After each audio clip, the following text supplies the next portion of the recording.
Hi, magandang hapon po sa inyong lahat. Paul Pizzo po ng Hapan Sons Game Farm from Surigao City. Andito po si Doktora Jeanette Romero. Napapunta po siya dito dahil po sa request po natin na makakuha po tayo ng permit for transport ng manok po natin. Dahil tayo po ay nagninegosyo pong manok. So ngayon, inaanyayaan ko po na makinig ng vlog po na ito, lalo-lalo na po sa mga Caraga-Ganyons, mga taga Surigao del Norte, lahat po ng taga Caraga. Kasi nandito po sila ay tumutulong po sa atin, lalo-lalo na po talaga yung nagninegosyong manok. So ngayon, i-explain po ni Ma'am Jeanette Romero kung paano. So Ma'am, it's your turn. Sige sir. Good afternoon po sa lahat. Ako po si Jeanette Romero. Kami po ay mga personnel po ng Department of Agriculture, Caraga, Regulatory Division. We are deputized animal welfare officers of the Bureau of Animal Industry. Yung trabaho po namin ay under po ng Animal Welfare Act or RA 8485, the registration of animal facilities po under this law. So we are here now in Sir Paul Texas Game Farm dahil inimbitahan po kami. We are doing inspection for his farm to be registered under the Animal Welfare Act. Ano po ba ang advantage? Bakit po nagpaparegister si Sir Paul ng kanyang game farm under the Animal Welfare Act? Kasi po, the RA 8485 is a Republic Act, so meaning mandatory po siya na kailangan atin pong i-register ang mga animal facilities.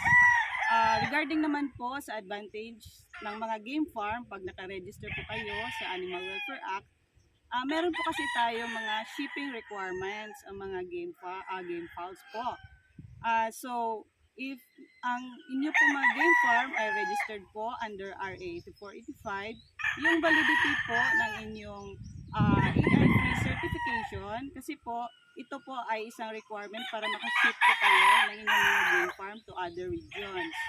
So, pag registered po under the Animal Welfare Act, ang inyong mga game farm, ay meron po kayong advantage dahil ang validity po ng AI-free certification ninyo ay up to 6 months po. Pag hindi po registered ang inyong game farm ay hanggang 14 days lang po. Pag 6 months po kasi yung validity ng inyong ang AI-free certification ninyo po, ay may time pa po na maging relax at hindi po stress ang inyong mga game fowls during the sampling po, yung mga blood sampling po. Kasi dito po kinukunan yan sa wing po, diba po? So, if every 6 months lang po kayo nagpapakuha ng avian influenza sampling po ng inyong mga game farm, ng inyong mga game fowls, ay hanggang 6 months po siya pag registered po kayo under the animal welfare. So, at least hindi po stress ang mga animals po natin. So, in-encourage po namin, dito po si Sir Paul. I think he will be the first one from the Game Fowl Association who will be registered under the RA 245. Sana po ay mag-follow na din po yung ibang mga game farm. Willing naman po kami mag-assist sa Department of Agriculture po.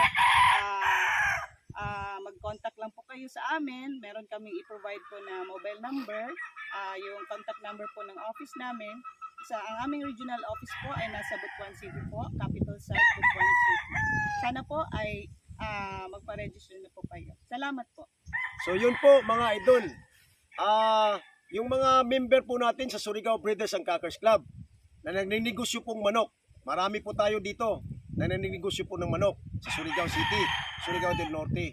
So mag-comply po tayo para hindi po tayo kabahan na mag-ship tayo ng manok na kailangan kumpletong papilis po manok natin para hindi maabala. Hindi tayo maabahan, baka alam niyo na, diba? So yun po, nandito po sila ni Ma'am Jean. Yung contact number po nila ay nandyan po sa screen.